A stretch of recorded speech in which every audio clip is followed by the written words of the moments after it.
Certainement que nous sommes polis, nous sommes bien cotés. Tozoya kaka pour la cause la mais les 13 avec ferme conviction, toyé na détermination avec assurance que justice est au centre de président Nabiso Lelo, mon honorable président Jean-Marc Kabunda Kabund, anyata mabele ya bapoko na ye, bon asala misala ndenge nzambe atindaki na kati ya mokili. Yango nazoloba, soki président memaki DPS la pouvoir, ndenge tete seke d'apesaki démission. Il y a redynamiser, construire parti, comme on a pouvoir. Avec la corruption, nous sommes Kabila Memela qui est assez d'acquitter. Mais à sali est fort, on va il y a des secrets Bazalaki Moussika, a même pouvoir à Pessi Bango. Mais place, il y a peuple, il y a social, les Alakité. Jean-Marc, c'est un socialiste. Et c'est un socialiste. Vie sociale est comme difficile. Que secteur non césar Kobeba. Mais tant qu'on lobby, on a député national. Bako Kangaete. Tant que l'opposant a le droit de pénicher à niveau de la prison centrale pendant une année, quelques mois. Il y a un senga. Tu as vu que la justice est capable. Moto kangi dossier à présent, c'est Ndeko Félix Chilombo. Oh, tu as vu qu'il y a IDPS, tu as un pouvoir pour le peuple à ce pays-là, mais à bosser le peuple, à même il y a un homme qui est en malamute. Va libérer Jean-Marc sans condition. Justice, c'est ça qu'on reproche au président et l'autre côté. Et ça, problème de la justice, c'est un dossier politique. Aujourd'hui, on appelle ça président, tous on a matérialisé un projet de société, dans une vision. Il y a un moment où il y a les 6 attaqués, il y a les 13, il y a les 8. Ce qui est justice, c'est que ça il y a un moment où il y a parce qu'il y a le Koutana Mokolo, Mokolo est à la Kamokolo. Voilà. Congolaise et pour la compétence, c'était à condamner mon amour à Jean-Marc Kabound. Parce que ce côté de la dossier naïe est quasiment vide. Les loyaux, les yambo cannabiso, les manœuvres dilatoires pour empêcher vrai justice bima. Yango moni les loyaux et l'ongona président fédéral à Lema, tous a mobilisé derrière la vision président Jean-Marc Kabound. Il y a un côté les awa pour na kozonga nande konabiso Jean-Marc Kabound a dit président et puis candidat aux élections horizon 2023. Yango les loyaux tous sangani comme un seul homme. On a côté les bavir nyonso oyo justice congolaise et il faut prétendre que ça n'anzira naï.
Mais un policier au bâtiment pour la sécurité, en tout cas, ça la passe. C'est comme si on est des étrangers, tout ça va. alati ya 1000 francs. C'est regrettable. Yo ye pour nous sécuriser mutwana yena des autres yena kilomba mifunga. Yangwana c'est peuple et yangwana peuple mona tomboke baloganga. Merci.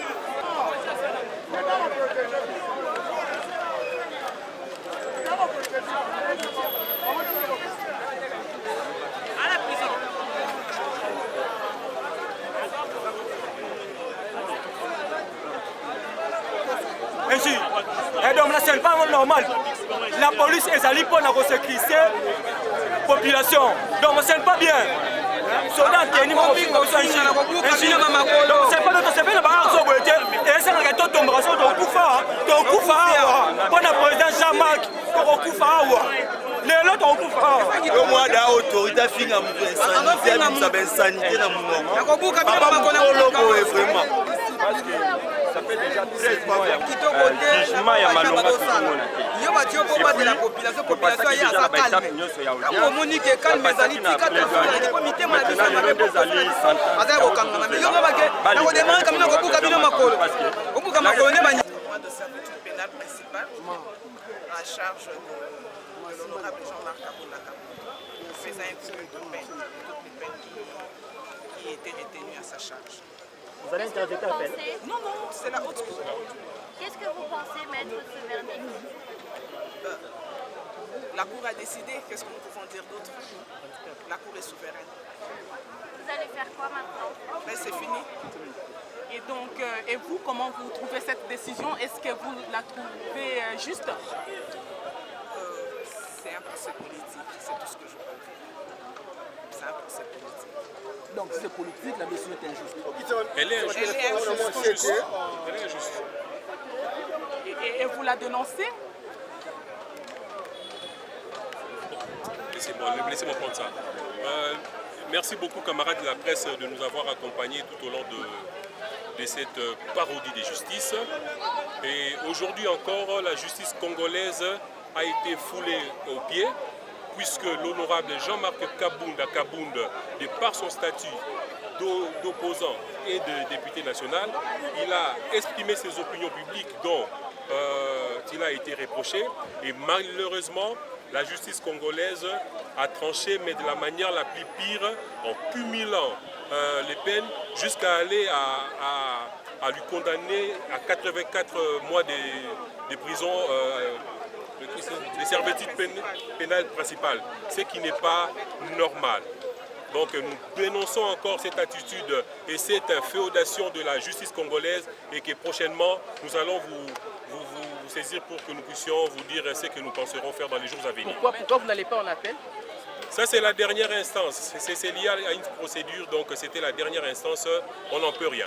Maître, c'est la voix de l'Amérique, le bel sur la mauti koleka lelo ezali makambo ya soni pona mboka oyo bazali ko prôner état de droit pona moto oyo azali ko exprimer ba opinion na ye politique en tant que opposant bakoki ko condamner na lolenge basalité ministère public qui a sengaki mbula misato mais la cour a décidé bapesa ye 7 ans d'emprisonnement.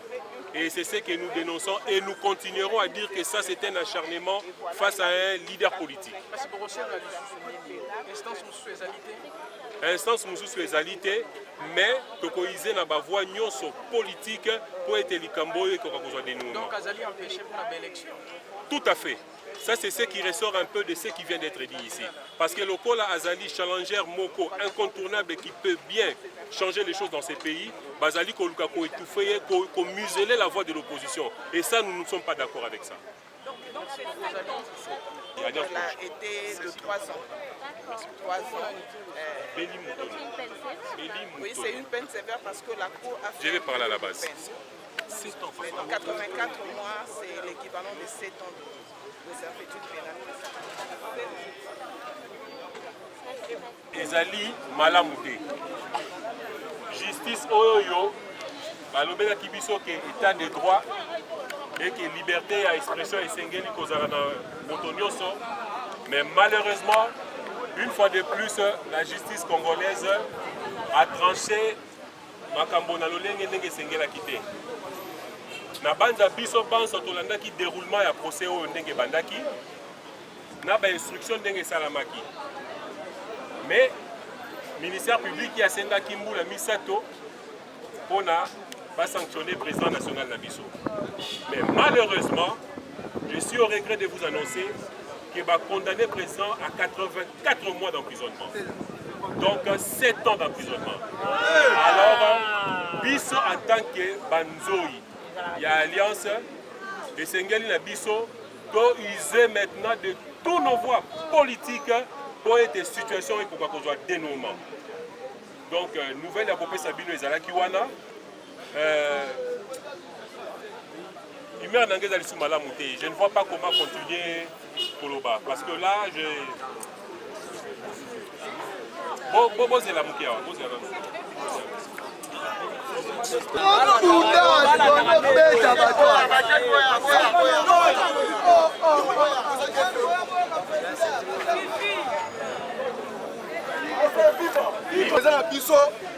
Baza condamné 7 ans.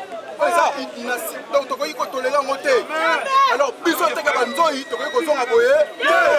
Tokozonga boye te.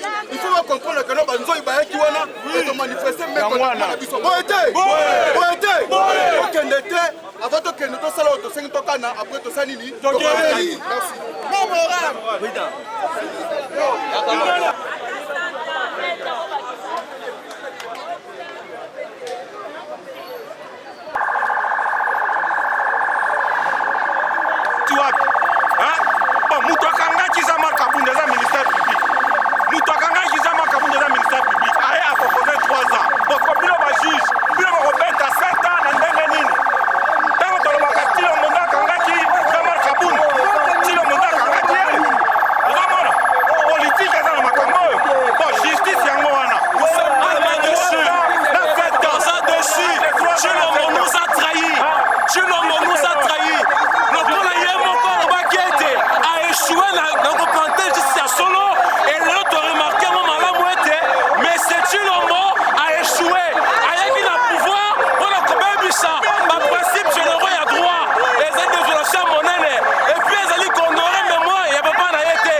À chaque fois si nous venons ici, toujours des reports. À chaque fois si nous venons ici, toujours des délocalisations du procès. Cela, ça montrait déjà suspect que le dossier est vide, que le dossier est politique et non juridique. Jean-Marc Kabunda Kaboun, un député national élu de Moamba, il a plein droit et liberté de déclarer pour son peuple qui est en train de souffrir. Il a vu que le pays n'avance pas. Il a vu que rien ne change au pays. Avec son parti H, Alliance pour le changement, il a la liberté et le droit de déclarer pour son pays. Il a déclaré aujourd'hui, il est arrêté illégalement. Tandis qu'il a ses immunités à lui. Il a ses immunités. On l'a arrêté. Sous ses immunités, on l'a violé. Et aujourd'hui, en venant au procès, le verdict nous dit, on a tranché le procès qu'il est condamné à 7 ans de prison. Il est condamné à 7 ans de prison. Qu'est-ce qu'il a fait? Je regrette vraiment beaucoup pour notre justice du Congo. Je regrette beaucoup. Or qu'on nous avait promis l'état de droit. Où est ça?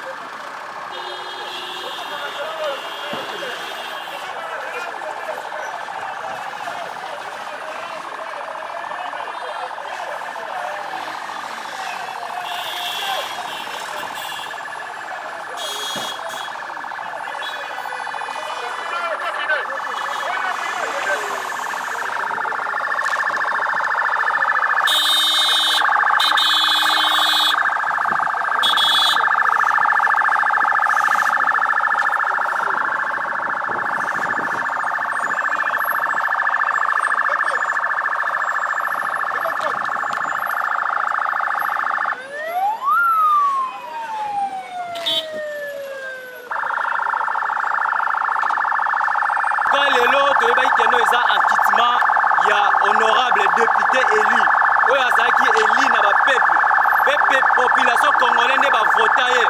IDPS mutu avota ye te, pe mutu moko peuple ne ba vota ye. Mais to comprendre te na pays oyo eza na état de droit, oyo loi ezali, oyo constitution ezali, oyo mibeko nyonso to eza na mboka. Baya lelo baba condamné un député national en fonction. Donc tozo yeba te. Est-ce que Tozan a état de droit ou Tozan a état de droit? Tozan a mboka RDC ou Tozan a mboka RDC?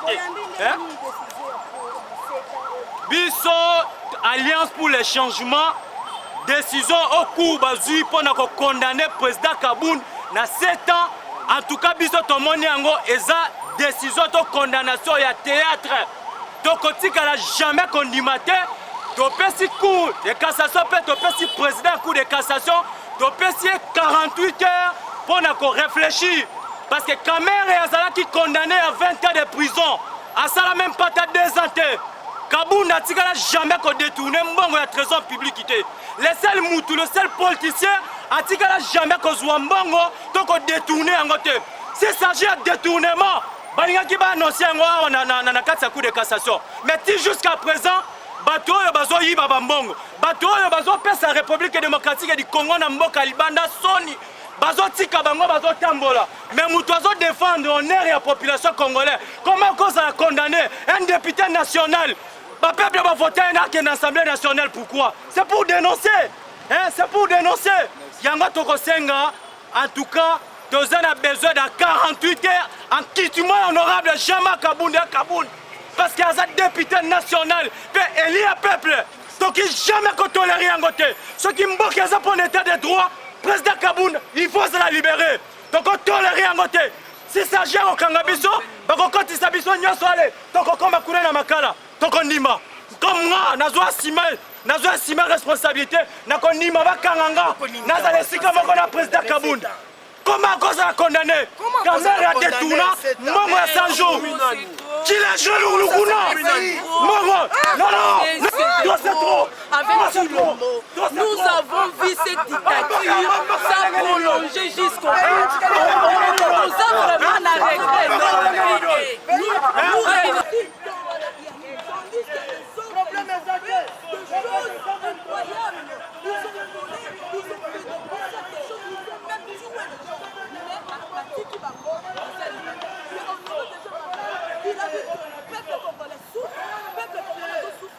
C'est non, le peuple congolais a mal à monter, il défend seulement le peuple congolais. Je dis au peuple congolais, comme Tshisekedi a dit, prenez-nous en charge avec Chilombo. Nous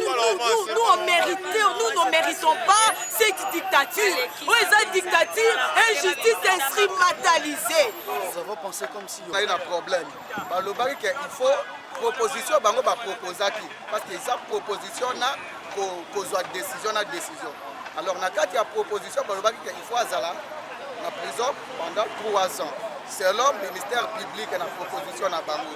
Dans notre grande surprise, la justice est ici au coup phare.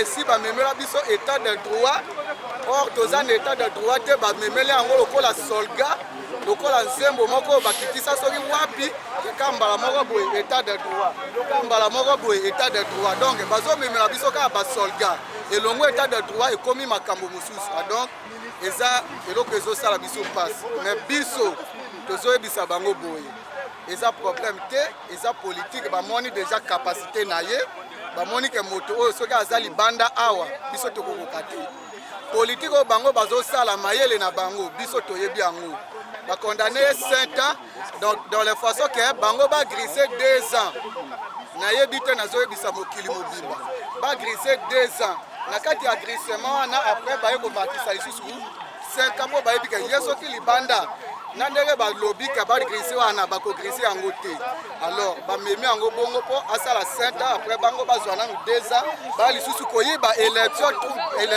ya tour oyo po asala lisusu 7 ans toboyi te biso toza libanda président nde bakangi me parti na ye corps na ye mobimba biso wana toza libanda tokobunda tokosala effort nyonso corps et âme mpo président na biso azala libanda bamemeli biso batéâtre ebele miyibi bayiba bambongo ebele bakondana bango ba 20 ans de prison tomoni bango babimi libanda kobima mbala moko bapesi bango baministère me biso ya biso président atikala koyiba eloko ya mutu te atikala kosimba ata eloko ya mutu te donc eloko ezosala biso fier yango wana biso libanda tozobunda nyonso bakosala président akozala libanda miyibi bazobima na minute oyo tokoma obenga na bacommunauté tobenga bacommunauté internationale bakota likambo oyo tozobenga monde atie batala ndenge likambo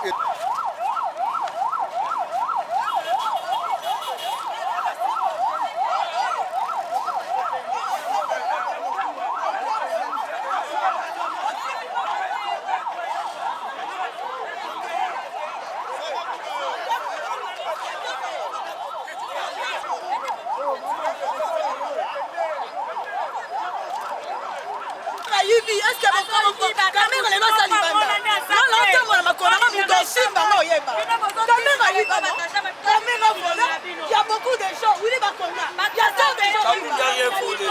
Mutua ibite bakatele 7 ans. Donc c'est vraiment un pays où il faut oiba. Congo il faut oiba. Congo so ibite ba okate donc so ibite so comme na kuno na pays faut voler. Pour la vérité de la pays, Moutalobi vérité bakatele 7 ans. Qu'est-ce qu'il a fait? Il a fait quoi au juste?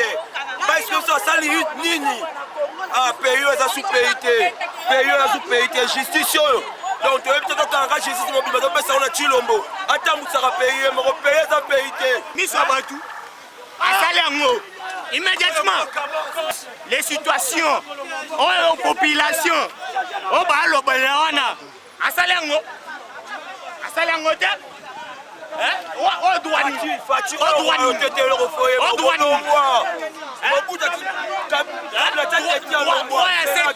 ils ont raté. Parfait.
Dans sa nouvelle édition, Eshima Magazine met en lumière le travail réalisé par le ministre d'État au budget, Aimé Boji Sangara. Dans ses colonnes, le mensuel congolais revient sur le bilan de ce membre du gouvernement, Sama Lukonde 1 et 2, mais également sur son parcours et ses actions sociales réalisées principalement dans la province du Sud Kivu. À la une, élaboration des budgets 2022-2023, Aimé Boji aligne des chiffres historiques avec le rôle crucial que joue son ministère, c'est lui d'assurer la mise en œuvre de la politique du gouvernement en matière budgétaire. Aimé Boji Sangara a mis toutes les batteries en marche pour améliorer les prévisions budgétaires et la qualité de la dépense publique, tout en respectant le délai constitutionnel du dépôt des projets de loi des finances au Parlement. Sur les 2 exercices budgétaires, Aimé Boji a réussi à élaborer à temps les projets de loi des finances pour les exercices 2022 et 2023, ce qui avait permis au Premier ministre de les déposer dans le délai constitutionnel. Un travail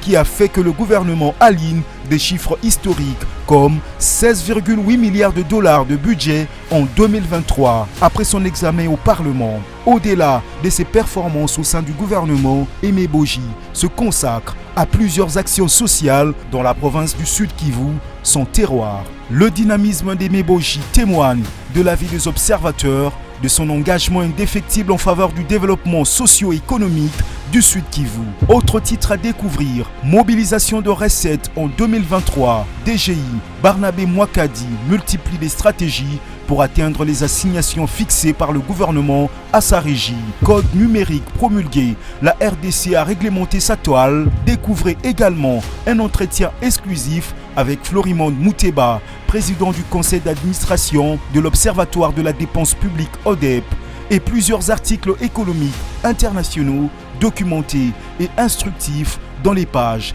d'Eshima. Eshima Magazine, un nouveau standard d'information.